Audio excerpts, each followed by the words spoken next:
If you have a problem with the patriarchy or with white people, you'd look at me and you'd go, this guy invented white people because he's so white.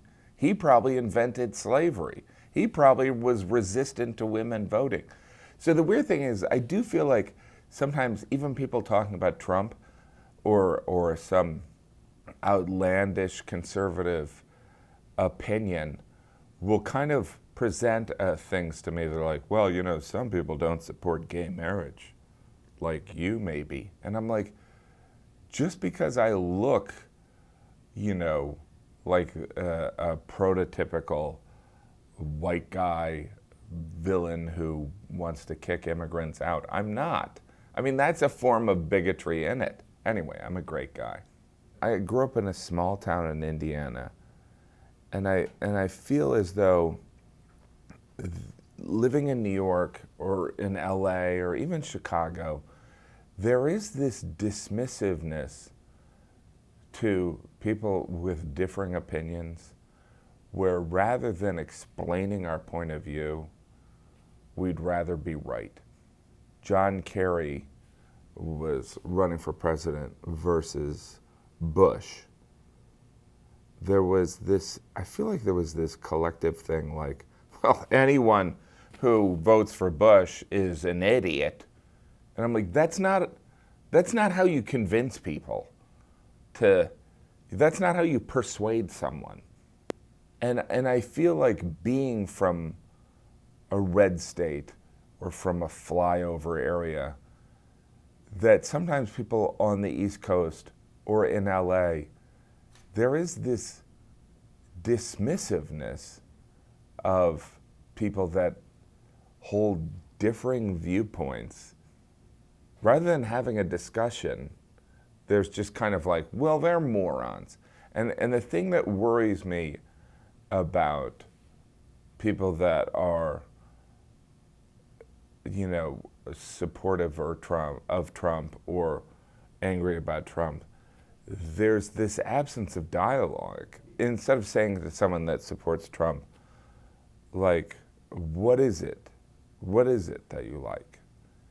There is this self-satisfaction of like, you're an idiot. And that's not how you convince someone. And I think that there's also this kind of denial that I think we exist in when it comes to Trump or people of radical opinions that we, you know, emotionally disagree with, is that there are moments when they talk where we go, yeah, well, that's a decent point. But we never admit to that. When Trump talks, when he gives speeches, because everyone watching this has watched Trump. I mean, I stopped working to watch him, except because it's entertainment. It's not as if he's not, you know, articulate at communicating an idea. It's not that there aren't moments that we don't identify with some of his ideas. Overall, again, emotionally, we might disagree wholeheartedly, but we might identify with some of the fear. We might identify with the sheer raw kind of like, I don't want to lose. I want greatness. We all identify. That's not that foreign. He's not speaking a different language. But I think there's also some geography that we forget, that I think that sometimes there is, similar to how we get our news, like there's people that watch Fox, there's people that watch MSNBC.